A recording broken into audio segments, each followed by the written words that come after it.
We heard Cecil had ended up with a whole bunch of trucks, or he has some on the way or something like that, so we figured we would head on out to Kennebec and check things out and pay him a visit, since we really haven't seen him since last winter. There's one of the trucks right there. It doesn't look terrible. Well, I replaced all that part there now. Oh! And I replaced all. There's one section back here. I gotta finish this up. But this side I just did here. So I replaced this, this, underneath. It doesn't end. I had to put a piece in here.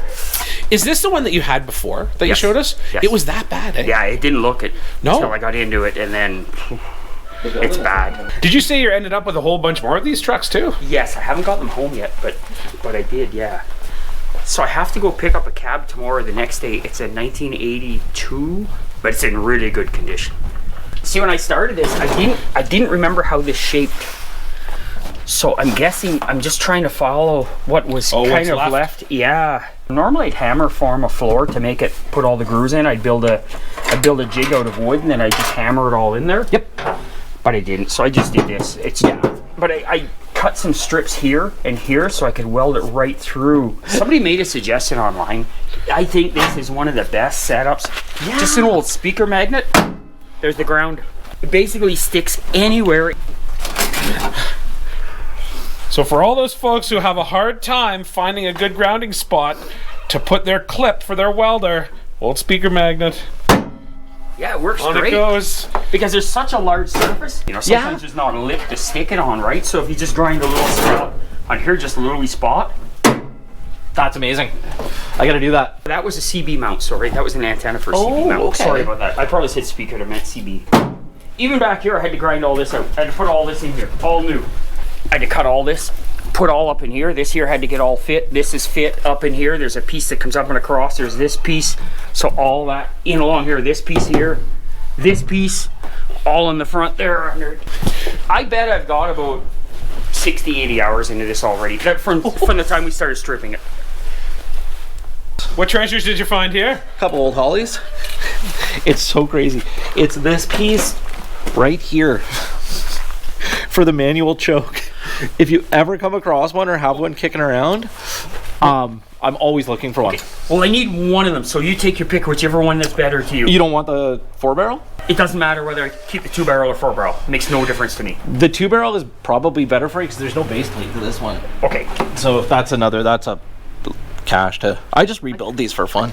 So those guys, so they're really thin now. It's a float out of my welder. So Marvel Skebler carburetor. So that style, old tractor carburetor or my welder carburetor. Okay. Here's a little tidbit I was reading. The older floats used to be thicker copper. Now, you buy an aftermarket float, a lot of them now come from India, which would be great, you know, there's nothing wrong with that. But they're so thin, and when they seal them, it's really hot there, right? I put it in the carburetor, and it was in the fall. It was like -2 degrees. Started up, ran great for about 10 minutes. Started acting up, started flooding. I took it apart. Those were sunk right in. Because I guess the air, when they solder them, it's so hot there, I guess, and they're so thin. So as soon as they get cold, the air contracts and they suck themselves in because they're so thin now, and that's what happens to them, and then they won't float. And they won't float. They won't float because there's no... I guess there's nothing no air to create inside. buoyancy, right? That's crazy, eh? That was brand new. And it didn't get froze or anything. It just, as soon as it hit that cold gas, it ran. It was -2 degrees Celsius. It ran for about, I don't know, 10, 20 minutes, and then it started flooding. I thought, what's going on? I thought the needle was stuck. I took it all apart, and they had imploded. Where did that old hydro truck come from? I got it from a fella, and he got it from Charlton. That McDonald's body shop in Charlton. Sat there for years.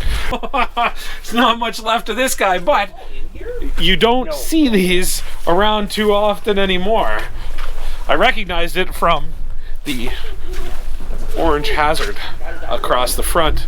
Well, that's a good idea. The Bison Fiberglass cap company still exists.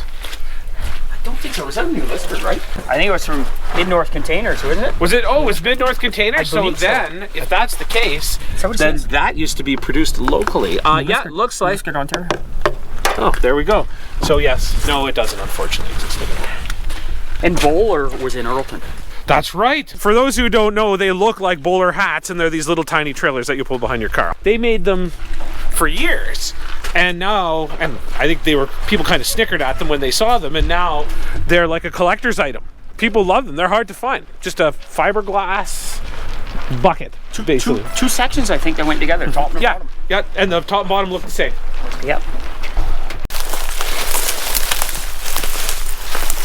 Ha! Cool. See, pretty cool, eh? How they're all put together with wood. Yep. It's not in great shape, but it's not bad either. No, right? they hold. It's amazing how long they can hold on for. Well, I'm sure people have made some pretty wild things with a lot less. Oh yeah. Yeah.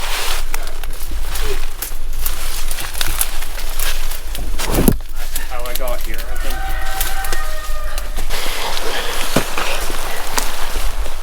You gotta come through the bush a little bit on that. I know, it's almost like packing foam. And just so everybody knows, it's basically the end of April right now. So we had, what was it, 14 above In February? Yeah.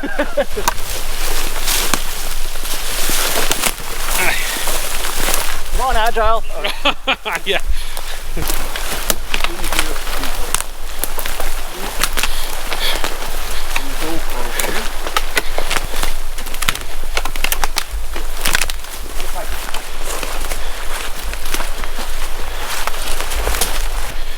Out in the middle of nowhere. That's cool.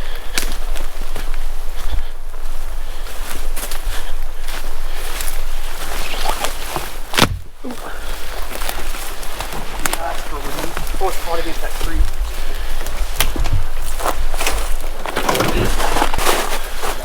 Little bumper still on it.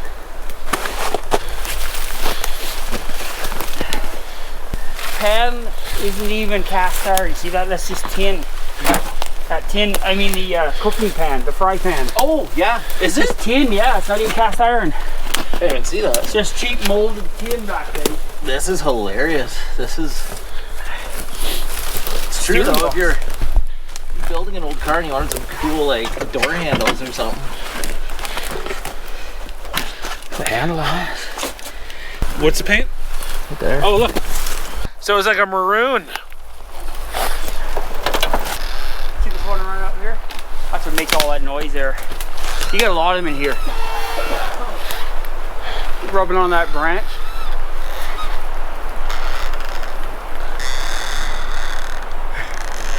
That thing is rubbed so long. Watch yourself. I'm gonna push that down. You'll see how smooth that's rubbed.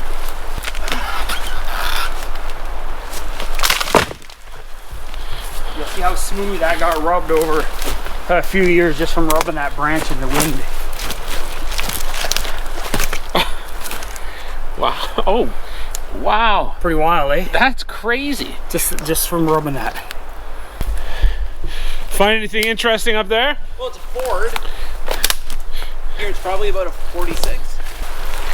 See the grill?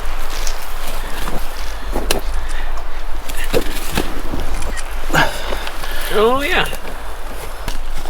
Is that it? 41 Ford sedan. There you go.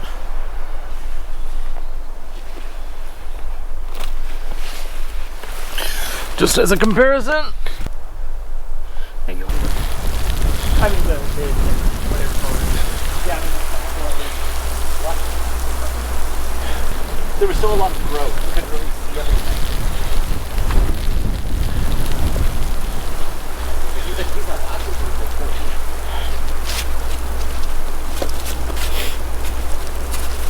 This one's fixable. Oh yeah, this is totally fixable. See, what I would love to do is make a Baja bug. Yeah. Don't even need the fenders. No.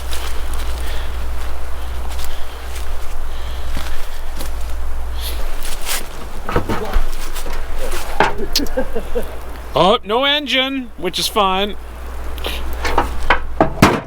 Gear up is great. But even all this and even do this, just cut it all out.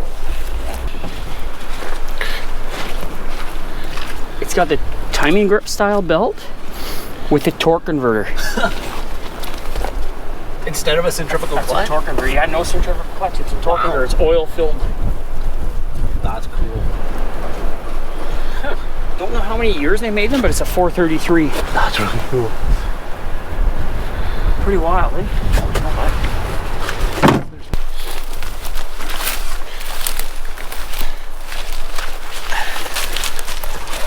It's too bad there's just, well, I guess there's a bit left of it.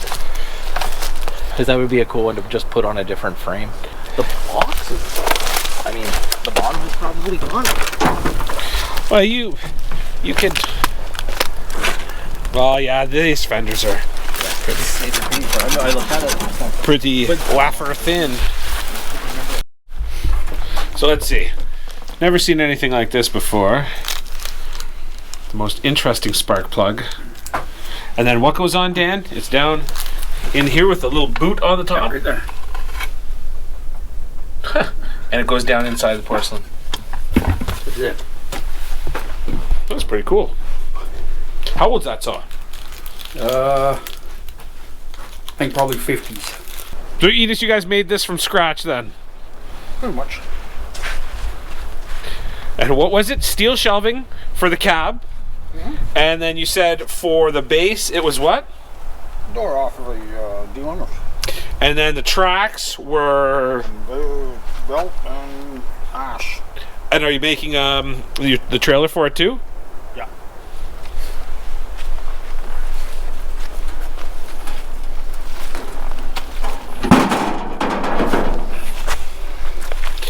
That is cool.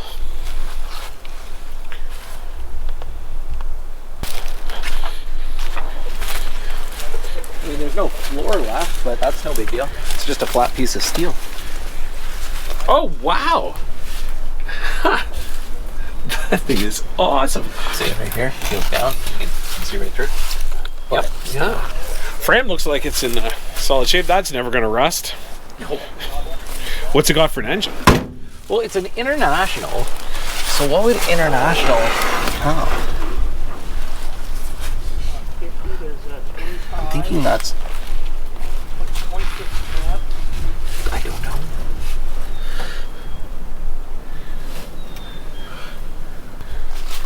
It's like the body isn't really, like that's Oh, I drive it. the fender. I is- daily it. The only thing with trucks this size, though, I think you've got to have the Not this age, though. no. No. No, you can get it designated a classic. It would make a great flatbed Yeah. with just a tilt, like not anything too crazy. Yeah.